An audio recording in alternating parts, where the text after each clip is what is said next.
Hello, I'm Verlin Deaton, and along with Paul Mullins, cameraman, and we're in Barrow County, above Winder, north of town, and an unusual man has an unusual operation here, and we're going to show you and tell you all about what's going on.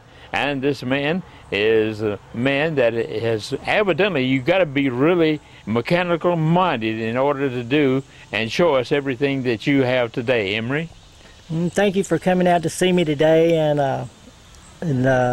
like to show you some of my items I've restored and built today, and one of them would be this gas pump here. A working gas tank. And how old would you say the gas tank is? I think this was made of around 1923 to 27, according to my serial numbers I can find on it, my cast-in numbers. And it actually works? Yes, sir. And you told me you used to use one of these when you was younger, so I'm going to let you pump some fuel today. We need something to go in my hit and miss engine in a few minutes when we get ready to fire that up. So I'm going to let you pump a couple of gallons and see if it brings back any memories when you was growing up. Okay, and this, of course, has the mobile gas sign. This has the mobile gas sign at the top. Yes, and the situation is that you pump up how many gallons a person would want, and then it would free flow out. Yes, sir. It was called a gravity-fed pump. Right. So I'm going to unlock it. I hadn't pumped any today. This is what the storekeeper would do at nighttime. He would lock the pump up here, and he would unscrew this handle and remove this handle, and then there's another cover on the bottom to lock it. You can only buy 1 full gallon at a time back in the 20s. We can buy from 1 to 10 gallons. So let's get about 5 gallons today for this hit and miss engine. So I'm going to go to about number 5 slot.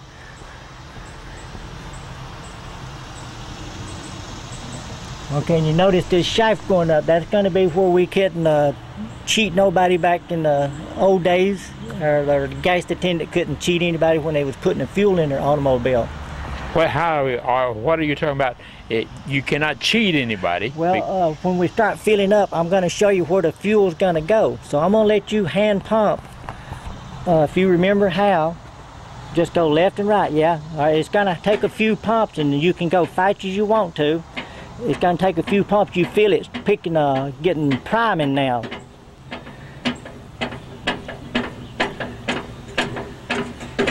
Okay, I think we primed it. Yeah, go fast. You can't overfill it. Yeah, you have to go faster. There you go. That's going to work.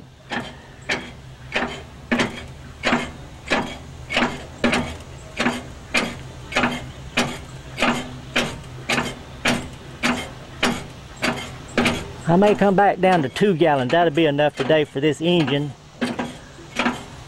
Okay, we've got 2 gallons now. All right, you can see we're even with that top shaft I was showing you.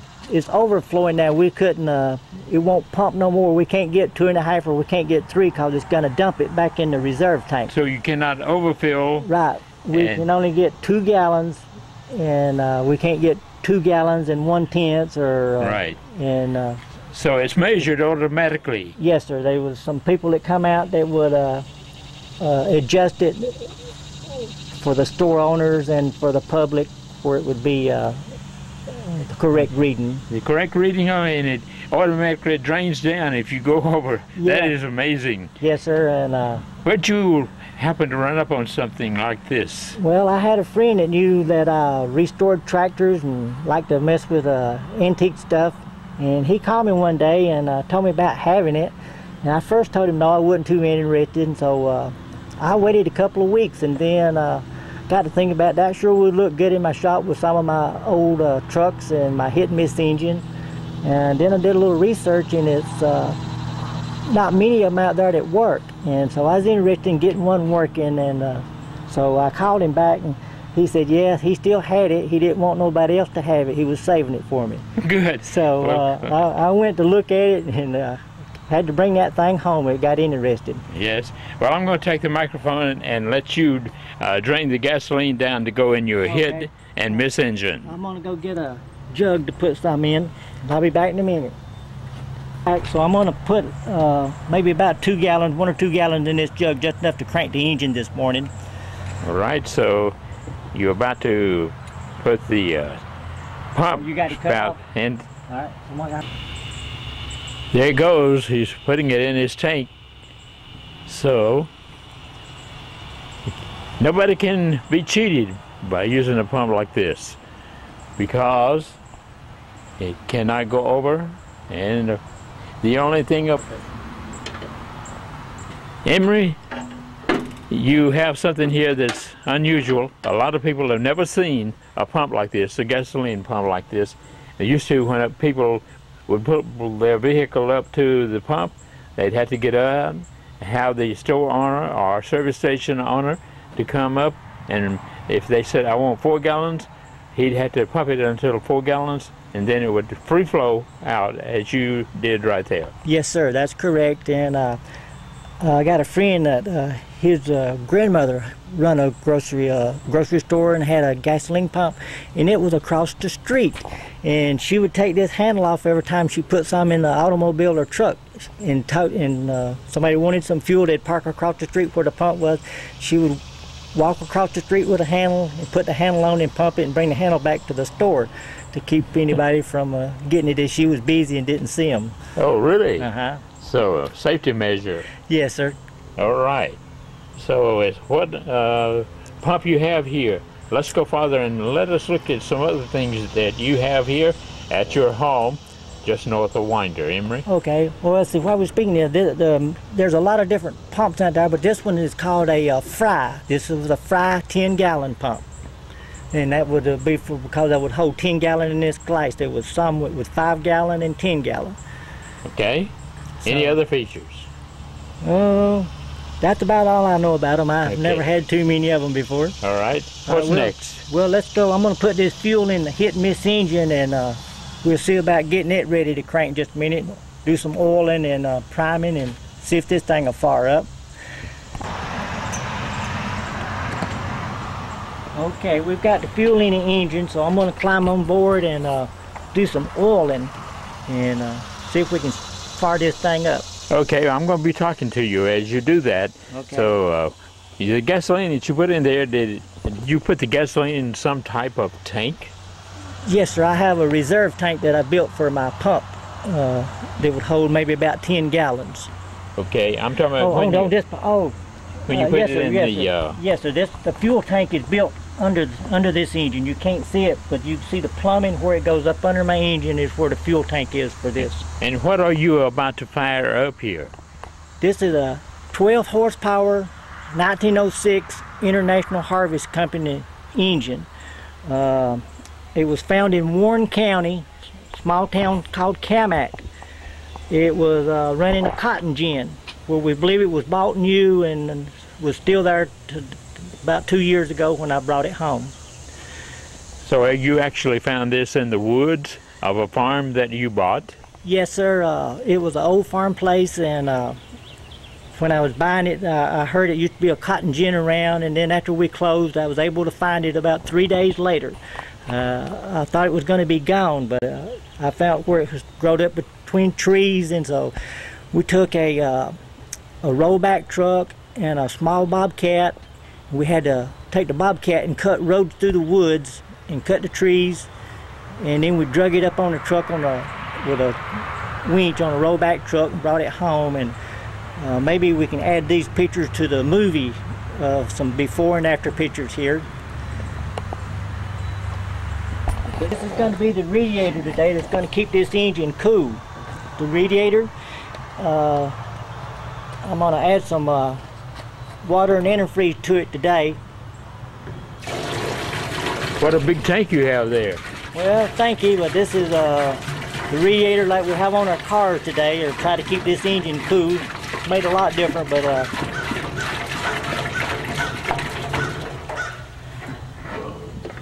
when I found this engine, they had dug a well that they used water to keep the engine cool with, but since I don't have no well close by, I had to add this cooler to it. Yes, sir. When it's running, we're going to see water come out of the black pipe up here. It should run down here and it'll cool off and recirculate again. Exactly what is this type of engine called? A hit and miss. A hit and miss international. Okay, so well, explain hit and miss to us while you're putting the water antifreeze in. Well, hit and miss was built and made to save fuel. Even in the 1800s, when the first hit and miss engines was made, they was had saving fuel. And once it pops, it's going to sit here and it's going to coast. It may coast 30 seconds to sometimes nearly 1 minute before it'll pop again. And while it's coasting, my exhaust valve is going to stay open to let it freewheel longer. And then it would eliminate using all the extra fuel for that amount of time. So this engine is actually a fuel saver. Yes, sir. Just like some of the newer automobiles today, that the cylinders are cut off after they reach a certain RPM or miles per hour. They was doing it mechanically back in the 18 and 1900s for the fuel, to save the fuel. So how much fuel per hour, if this engine was running 1 hour, how much fuel do you anticipate that it would burn? I honestly don't know that question. I've only run it maybe 3 hours at a time and never really tried to measure, and I keep retuning. So I just don't know exactly what they would advertise. So now this is going to be a automatic oiler. We can look in here and see it drop.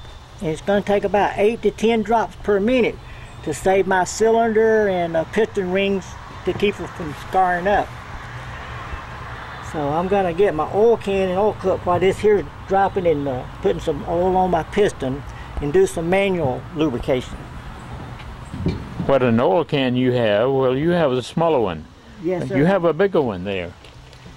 Yes, sir. Sometimes I use this for my main bearings, but I got plenty in here today. I think I'll just use my small one today. So I'm oiling my exhaust valve right now. This was my intake valve. This is my rocker arm. Okay. Put a drop or two on my magneto. Okay, I'm going to go around here and oil my camshaft. What is the meter for? This is the water temperature, where I can keep a watch on the water temperature during the day. Okay, I'm oiling my camshaft gear here. This is my main bearings. Put a few drops here. This is my water pump cam here. And I'm going to go back here and turn on my rod bearing, put some grease on my rod bearing. And these are my automatic governors and weights here.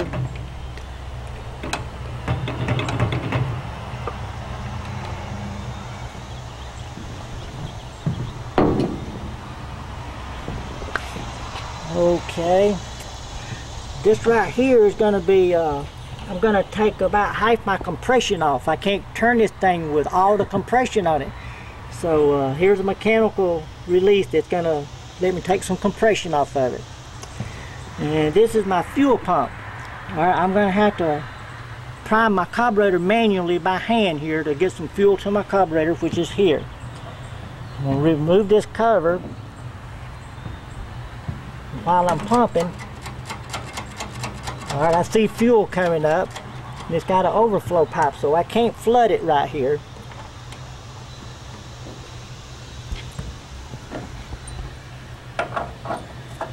Okay, now here's my choke, so I'm going to turn the choke on. All right, this here I can advance and retard my timing, so I'm going to retard my timing where maybe she won't keep back when I'm trying to crank it. Okay, around here I've got a compression release, so I've got it closed, so we should have some compression here. This is my needling seat. I have to turn my needling seat a little bit rich to start with, but after she starts running, I'll cut the fuel back just a little bit, and it starts heating up, and I can run a little leaner.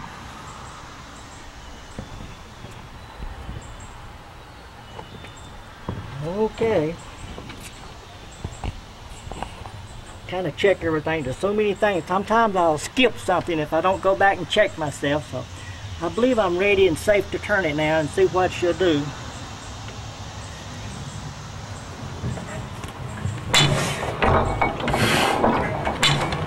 Ah, she cranked good. This is the first time it's been running 3 or 4 weeks, so I'm glad she's trying to fire up just good.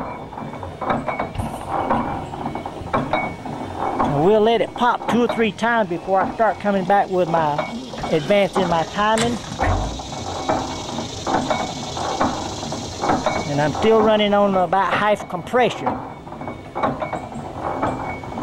I'm going to advance the timing this time, so it should gradually get louder every pop. Next 2 times.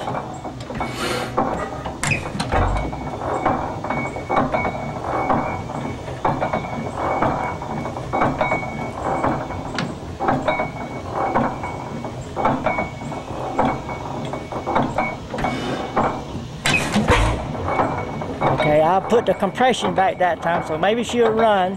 We're under all full compression now. And this was used to pull a gin. Yes, sir, a cotton gin in South Georgia, Warren County. And you have restored it, you brought it up to date, and it looks good. Well, thank you. It took me and 4 or 5 throughout the United States to do this project. Without my help, I could have never done it. It took us hours looking for parts, and we had to machine a lot of pieces for it. We had a foundry to even cast us a new gear, machine shop to remachine it. We've had to make new intake and exhaust valves. So it's been pieces come all over the United States and to get it together. Why is it slowing down? Oh, we're saving fuel or saving gas. Should pop. This is how we're saving the fuel. Okay. But now if we was working and we had the cotton gin hooked up or a sawmill, this could be used for just anything you put the belt to on the other side here. I would control my RPM with my governors. So I've got it running slow just to show people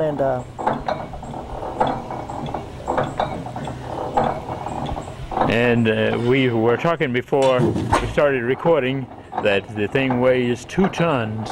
Yes, it's 4,000 pounds, just the engine. 2 tons. So I've had a special trailer built. I've got her bolted down here, which should stay on this trailer, never have to take it off. That would be a chore. Yes, sir, it is. It was a chore getting it on. It took me about a day spending some time, come up with it real slow.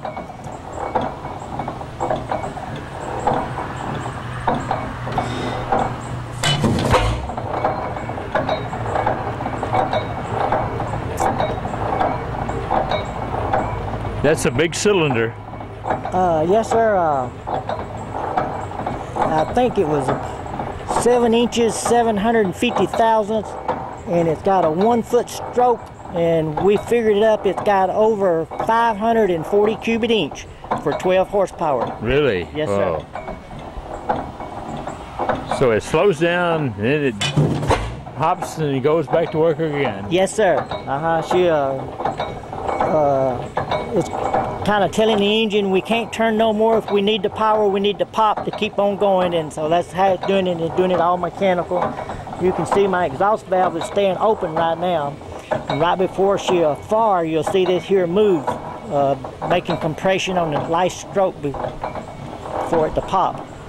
So when it's slowing down, it's saving fuel. Yes, sir. It's just coasting. It takes no fuel to do that. Okay, let me check my water cooler. I may have to add some more water. Let me see if it's working. Okay, so what kind of machines they made in the past? And this motor pulled gin, cotton gin. So it's been restored, and it really looks good too. A lot of you people have never seen anything like this. There have been actually smaller ones, but I've never seen one this big. Everything running okay? Oh, I turned my water on. It should start circulating in just a minute or two. It had to prime itself, and it was completely dry before you got here this morning, so it may take a little while to pump the air out of it. I believe you told me that whenever it's running and when it does pop, it makes the front end of your pickup truck that you pull it with jump up. You can see the back of my truck go down a little bit. We may take a picture of that in a few minutes and show when it pops or making some torque. It moves my truck a little bit. And I can change the RPM by moving my springs more or less. I think this was about a 300 RPM engine. I'm only running maybe about 70 something RPM just to save and preserve it. No need to make it work harder than we have to.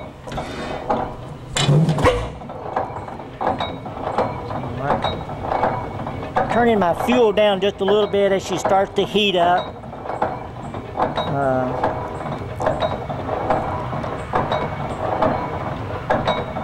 To save a little fuel and make it run a little better.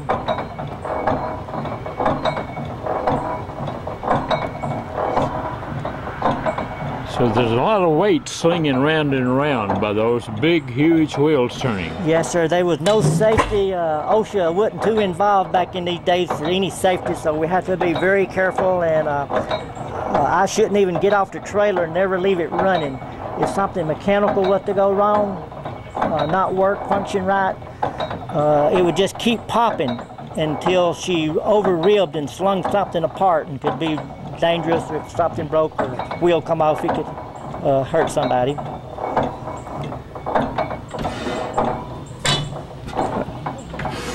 So something clicked.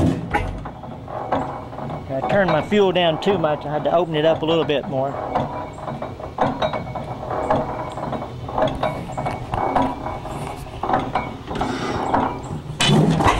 Emery, let me ask you, how did you learn about this? Did you read books, or how did you learn about the operation of a motor like this? Well, I didn't know anything about hit-miss engines.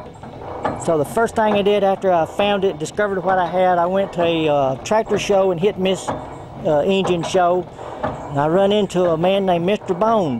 Bones Perry. Everybody at the show said, go see him. So I found him about the end of the day, told him what I had. He told me he was very interested in it. He had one exactly like it, but half this size. So him and his friends, and then the 4 or 5 throughout the United States, is what would help me send me some books and manuals and talk to me and tell me which way to go next. So I had a lot of help with it. Okay, well, good.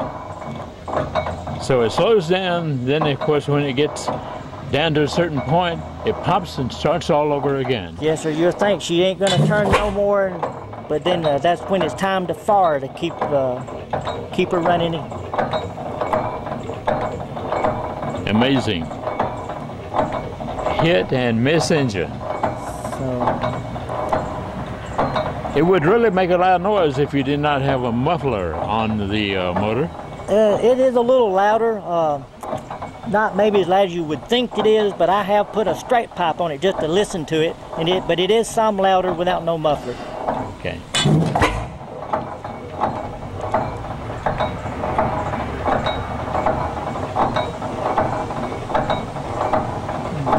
I don't see my water pumping yet, so it hasn't got primed. I don't know what's taking so long today. I may have to add some more water in a few minutes if it's not picking it up.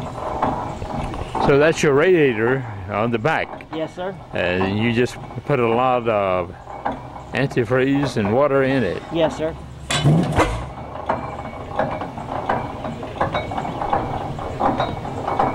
Yes, sir. I see it's priming now. It's trying to pick up a little water. So it should start coming out a little bit more in just a minute. I think he's back here taking a picture of the radiator working.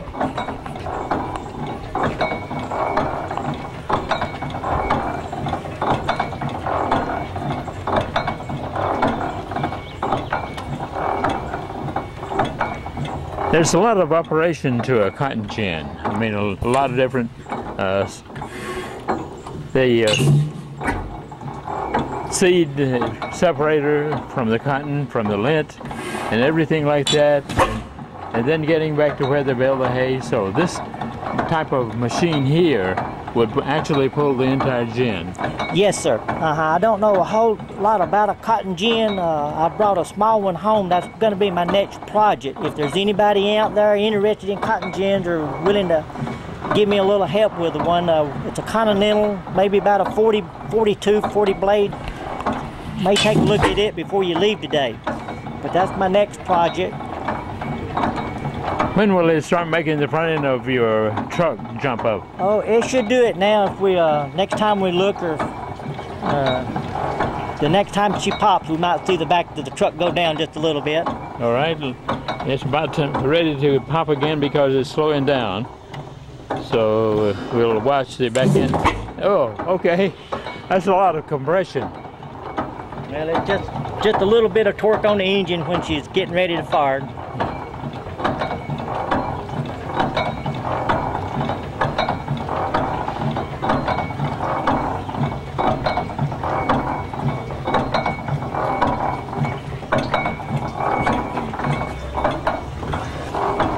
We're going to close out on this hit and miss engine here, and I appreciate you cranking it up, showing us everything about it.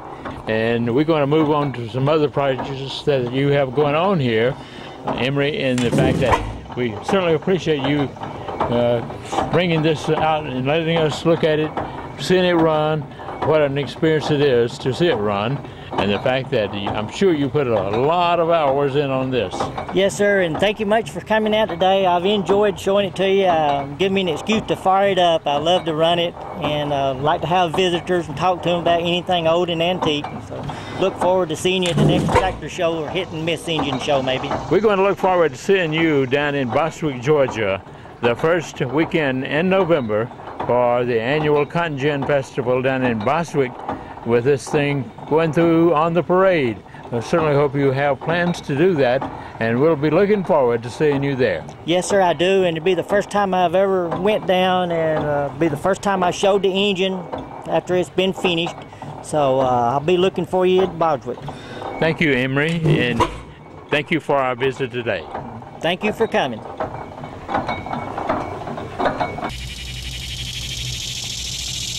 Emery, you have a lot of interesting pieces of equipment here, and what do you have right in front of you? Thank you.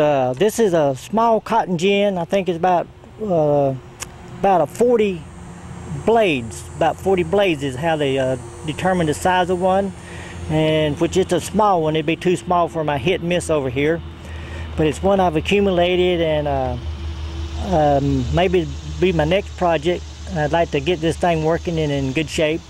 I got to get some help with it, find some old timers that like something like this or that's been around one. I'm unable to find any manuals or much detail about it, but I believe it's a Continental, and it could be the late 1800s. So if anybody wants to help with this thing, I'd be glad to listen to them talk to me. Okay, how can they contact you? Try my home phone number, 678-425-6230. Call that number and get in contact with you about if they have any knowledge about this type of cotton gin. Yes, sir. I'd be love to save it, and might let somebody else have it if they had a good place to put it or get it back in good shape again.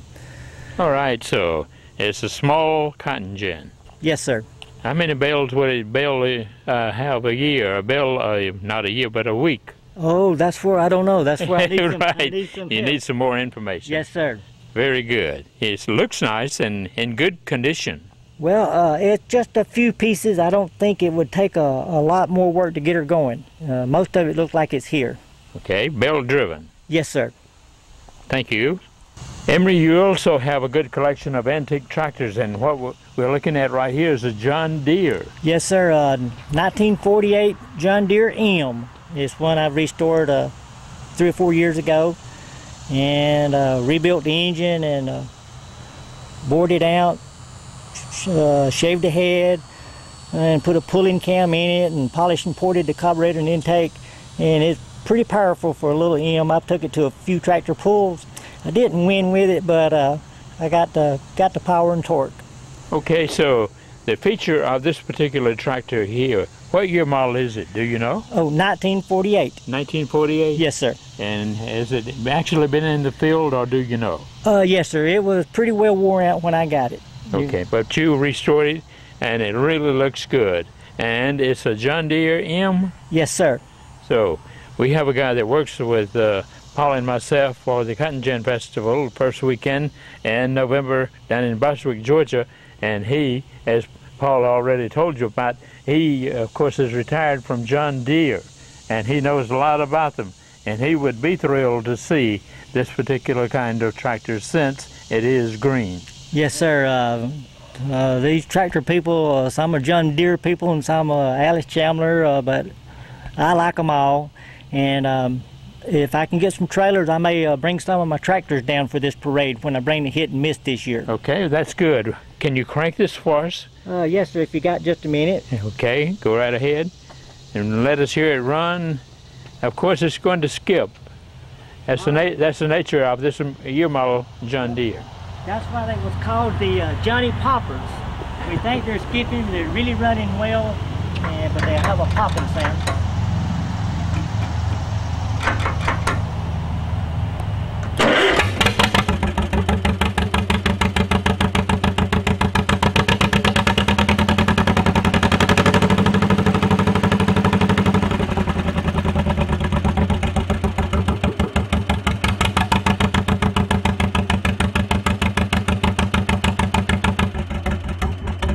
It's definitely a John Deere.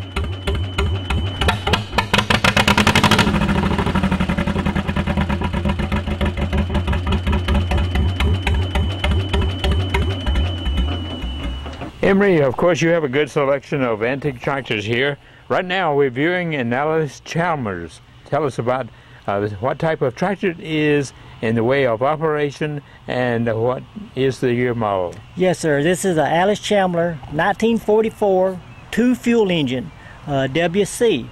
When I found it, it was had some trees growing between it. I had to cut some small trees to get it out of the woods, and what made me interested in it was it being the two-fuel engine. And my friend was telling me about it had handbrakes on the left and right, and I said, well, I want to go see this thing. So after I saw it, I wanted to bring it home and restore it. So that's what I've done, and I've took it to a few antique tractor pulls and never done real well with it. By being a two-fuel engine, I'm low compression, and so it's hard to compete with higher horsepower engines. So the handles on the fenders, near the fenders on the tractor, near the driver's seat, if you want to turn right, you pull those handles and that puts the brakes on and gives the tractor a greater turning power. Yes, sir. You could get to the end of the row and turn your wheels left or right, and then pull lock whichever wheel you wanted to with one of those long levers, and it almost takes 3 hands to drive this tractor. And you only have 2, so. Yes, but sir. It's a nice, strong-looking tractor, and the fact that you got it in such beautiful shape. Well, thank you. It took me a couple of years, and it turned out pretty good. I've just enjoyed working on it in my spare time, and maybe take them to some parades and tractor shows someday. I noticed it has a sticker on it, WC. What does that mean? Alice Chandler WC. That was just letters, like the John Deere M. I don't know what the M really stands for. WC was just something that type of tractor. Okay, all right. And you had to redo the motor on this one too? Yeah, yes, sir. I rebuilt the engine, overhauled it, and got everything mechanical. Everything's in good shape now, mechanical, and I've added a few pieces. I found this here pulley out west that would run a belt for some equipment in the field, and I found some headlights. So I've added a few pieces that was missing to put everything on it that come out on a WC back in 1944. Being a farm boy myself, when I was being raised up, and in fact on the farm, we had a Farmall M, and the pulley would pull a saw to cut wood. It was attached to the front end of the tractor, or it would pull a syrup mill grinder to grind the cane and make the juice flow out of it.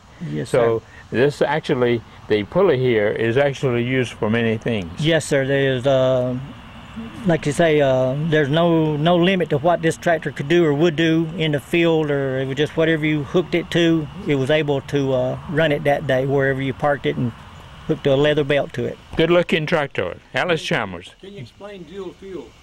Dual fuel, that was kind of new to me and interesting when I bought the tractor.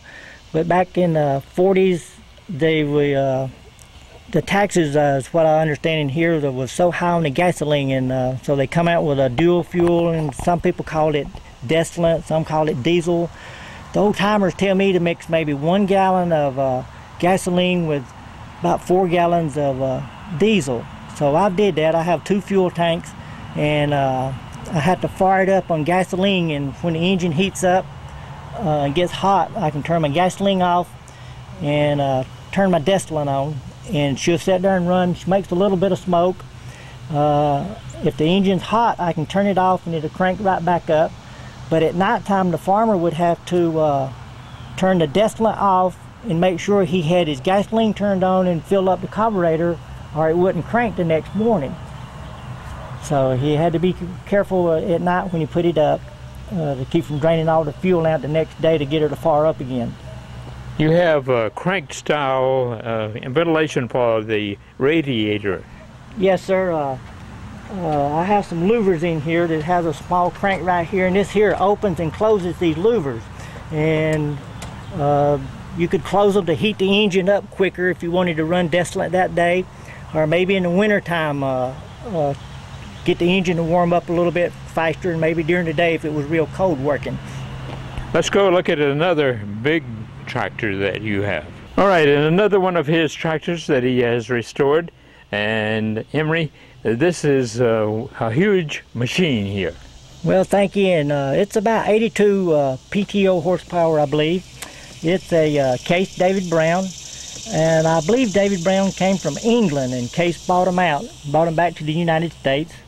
And I found this one down on an old farm in Warren County. It was rusted all to pieces, the clutch was stuck, and in pretty bad shape.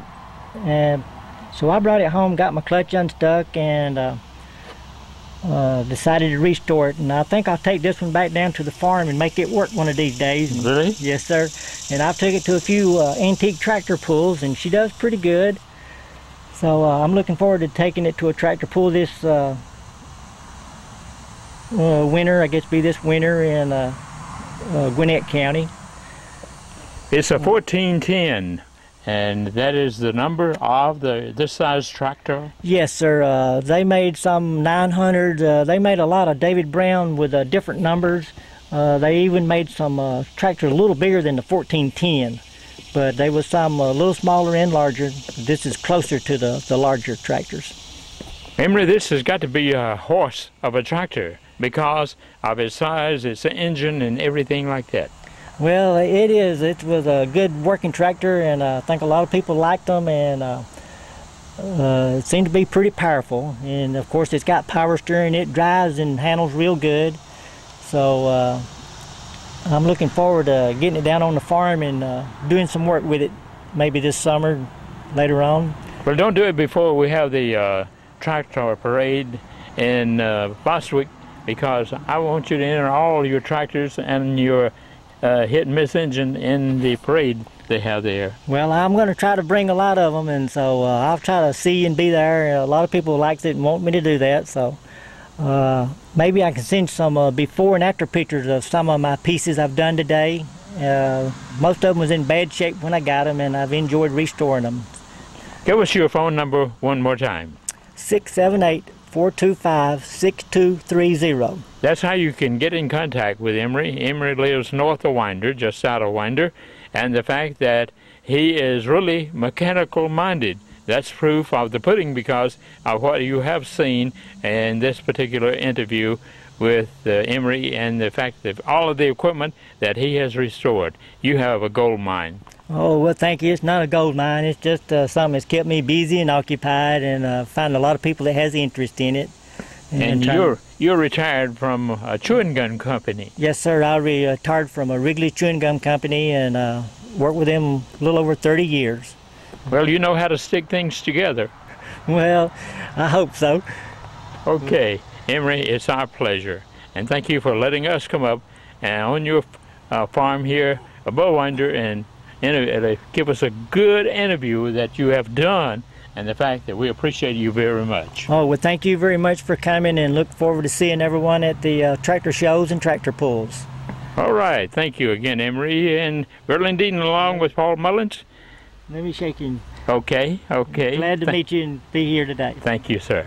We've been planning this for about a month, haven't we? Yes, sir. Oh, yes, sir. So, again, thank you for letting us come up. And you have some good looking equipment, and good luck to you. Well, thank you, sir.